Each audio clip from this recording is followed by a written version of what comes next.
এটা দিয়ে না?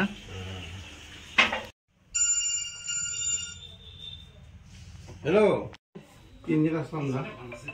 হ্যাঁ, শনিবারে গেছিলাম, রবি ঘটনা। আমি শনিবার দিন মেয়ের বাড়িতে গেছিলাম। হ্যাঁ, 2-3 দিন ঘরে আলাদা ছিল। আজকে দুপুরে 4টার সময় ঘরে ঢুকলাম।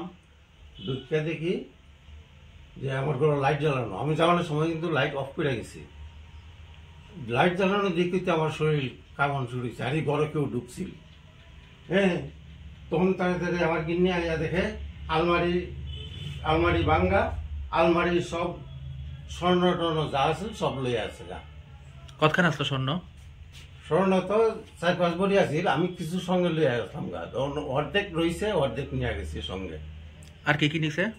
আর তো এখন কিছু বুঝতেছি না। এখন দেখলে বুঝতে পারবো আর কি। ওই তো আলমারি খোলা।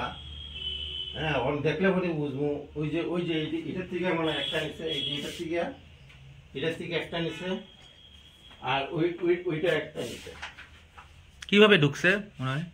ঢুকতেছে মনে হয় ওই রান্নাঘরের যে পিছনে যে ইয়া আছে, গ্রিলটা আছে, গ্রিলটা ভাঙিয়া রান্নাঘরের দরজা দিয়ে ঢুকছে। বাড়িতে কি এছাড়া অন্যরা কেউ আসলো না? না, না, অন্য কেউ আসেন না। পুলিশে ইনফর্ম করছেন নি? করছি, পুলিশের ইনফর্ম করছি। আপনি নামটা? জ্যোতিষ সূত্রধর। আপনি কি করেন এমনি? আমি রিটায়ার্ড টিচার। এই জায়গাটা গন্টি।